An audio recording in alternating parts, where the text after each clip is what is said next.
What is going on? Welcome back to Trending Stocks. Today we're going to talk to you about Faraday Future. I want to go over some of the current data points, break it down what shorts are doing, and go over everything else that you need to know. But first, make sure to hit that thumbs up, and with that, let's get right to it. So right now, Faraday is down 9.21%, 27.6 million shares being traded, 337 is the average.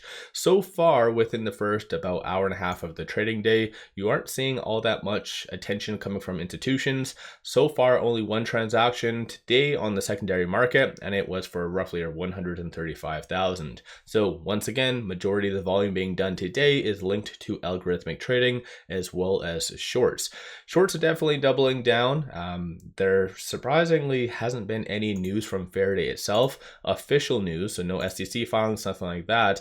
Unofficially, YT did respond to Omar on Twitter and ultimately said that they're going to be inviting him over to their facility to complete the interview or possibly just see the location, headquarters in Gardena, Los Angeles, if I'm saying that right, Gardena.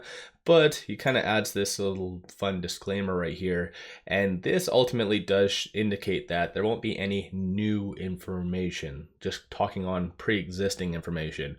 I've watched one live stream of Omar. It kind of seems I don't know, I feel like he can get away with a lot of kind of off the topic questions, if that makes sense. So hopefully, once again, this will probably be the next big catalyst. And I think some key points to really bring up would be bridging. And in my opinion, just talking on previous statements and what has come out from Faraday itself. But like I've said for a very long time, I've been covering Faraday for almost about a year and a half, a little bit longer than that. And so this whole hype that has been happening is linked to just the shorting aspect and it being a momentum play. It has nothing really to do with their fundamental operations.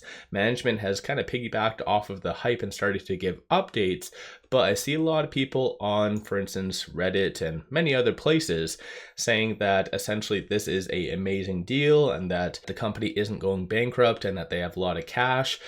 You guys do whatever the hell you guys want, float your boat and stuff like that.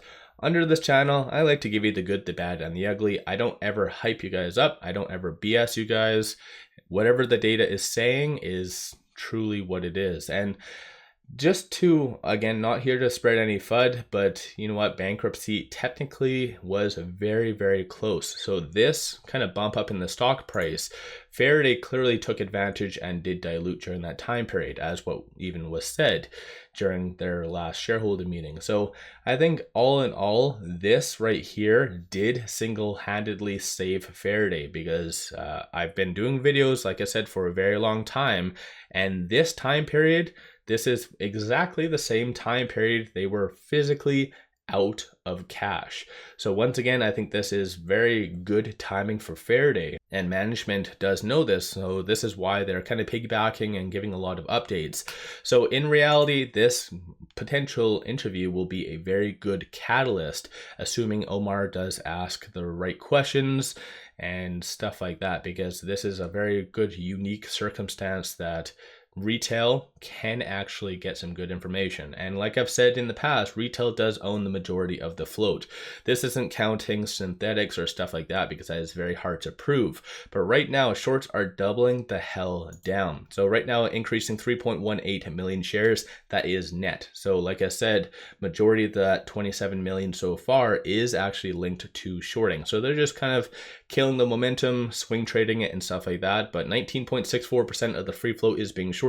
Works out to be 85.54 million shares overall being shorted. Utilization 95.59. Short score, so the higher the number, the higher the likelihood of a squeeze happening, is sitting at 72.47. And then cost to borrow average, a little bit lower than the previous trading day, so on Friday, 12.64%. So all in all, like I said, I think Faraday is still a stock to add to your watch list. Definitely, I think the next big thing for Faraday, if you are investing based on the operations, is once again going to be that catalyst, unless Faraday puts out some substantial pieces of news, or if they get the compliance, or at least the NASDAQ letter does respond to them from the whole hearing panel. As I did a video yesterday, we should find out in roughly about 30 days from now, because typically the whole process takes around 45 days. So in essence, just in case you guys did miss that video, Faraday would have submitted a plan to the NASDAQ on how they intend on rectifying all the deficiencies. So right now there's that 10 cent bid price rule. There's also, they're technically deficient with that $1 bid price rule, and then that 10Q. And so when it comes down to it, I've already had a lot of comments saying that it's only because of that 10 cent bid price rule. This is why they went to the NASDAQ. That's not true. Whenever you go to the NASDAQ panel, any and all deficiencies, that is what you have to bring a plan forward for. So maybe I wasn't clear on that in the video. But again, I think it's a lot of grayness. Yes, it's a lot of what ifs, because ultimately the NASDAQ has all of the control. They can say jump how high, and Faraday has to do it. Any company has to do it. If you do not comply, the NASDAQ will just say goodbye. That's it. Like, it comes down to it that NASDAQ is the regulatory body. So whatever they say does go. So in my opinion, definitely watch that video. If you guys have any questions or anything like that, let me know. But once again, I'm very factual. I don't hype you guys up. I'm not giving wrong information. And I have been through quite a few companies that have gone through the exact same steps that Faraday is currently undergoing right now. So going to the whole hearing panel, this is why I know you pay $20,000 just to go to the hearing panel, just to kind of have that. So this is why I know the next steps and everything like that. But beside the point, looking at options right now, so not really much looking at the open interest. Like I said, June the 21st was a very big opportunity for Faraday. Going forward, you do have 8,000 in open interest at that 50-cent strike price, 7,000 at the 1. So it's kind of diminishing, so it's still not necessarily the best circumstances. But when it comes down to a momentum play, everything could change like that very, very fast. And all it will take is something operational. So this is where I think this is now the 4th time me saying it, and underline, this is a very big deal, this interview, and whether it be about the bridging, because that's going to be something. And in my opinion, if I was Omar, I would ask him about what was recently posted on LinkedIn by Mateus about them trying to pivot to a lower priced vehicle, which I think is absolutely genius for the company itself. So that is some of the potential things to bring up. And plus, on a side note, if I once again was Omar, I would ask YT about if they have any intention of using the share intel information that was disclosed in December, and I think also in October, if I remember correctly, about them fighting against naked shorting. Is there a lawsuit that is potentially coming? So those are some potential questions.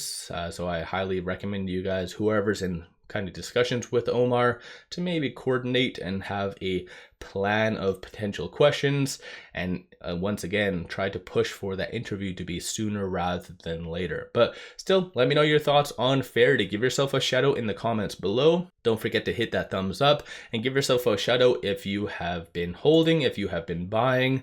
Like, what's your overall thoughts on Faraday? So don't forget to hit that thumbs up. And one final thing, take advantage of this promo. Simply sign up for a new account, throw $100 at it, and you get 5 free stocks. Each stock is valued up to $2,000. Kick-ass deal, link in the description below and also the comments. With all that said, appreciate all of you watching.